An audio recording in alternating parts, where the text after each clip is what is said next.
Et vous savez, Allah Azza wa Jal a prescrit ça dans le Coran.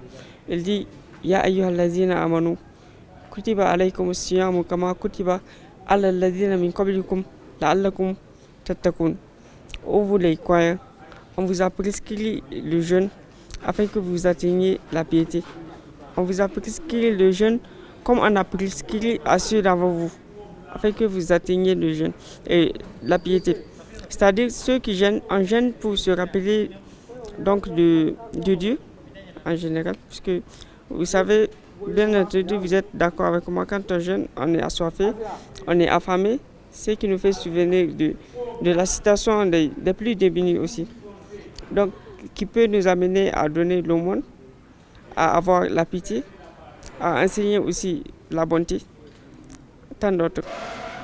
Donc, c'est les raisons pour lesquelles Dieu a prescrit le jeûne. Alors, quelles sont les directives religieuses concernant la santé et le bien-être pendant le Ramadan, notamment en ce qui concerne l'hydratation?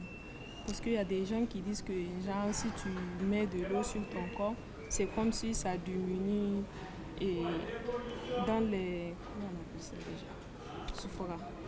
Sur ton corps. Ah oui.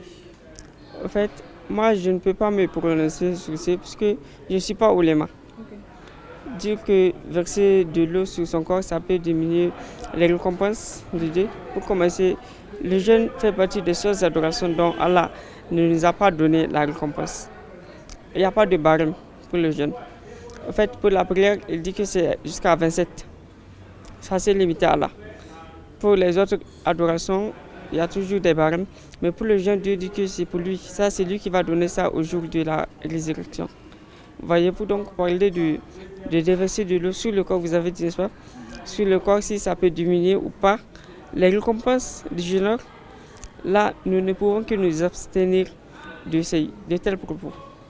D'accord, dites-nous alors, comment est-ce que vous arrivez à gérer avec la chaleur de ces temps-ci et votre corps, le jeûne, tout ça, les va-et-vient? Bon, il est vrai que nous observons maintenant une canicule vraiment intense.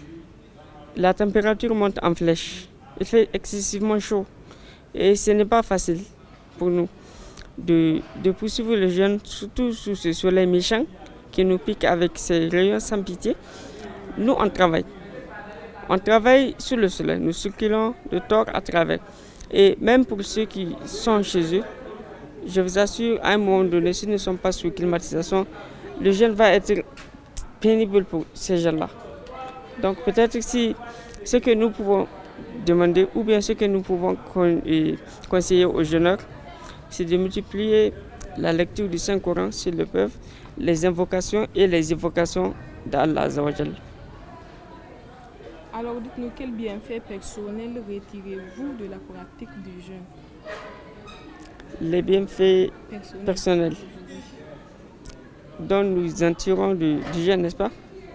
Bon, même la science profane, hormis la science religieuse, je parle de la science profane, a déjà notifié que jeûner pendant 24 heures que les musulmans font, ça aide l'estomac à se reposer.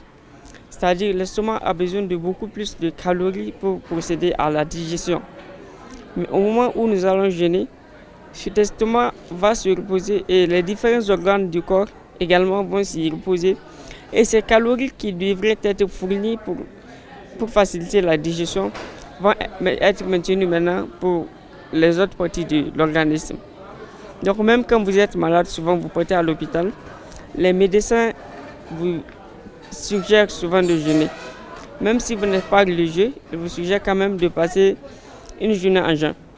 C'est-à-dire une journée sans prendre de la nourriture ou de l'eau, afin de permettre à l'estomac et aux autres intestins du moins de se reposer. Voilà. Je vous remercie. Merci bien à vous.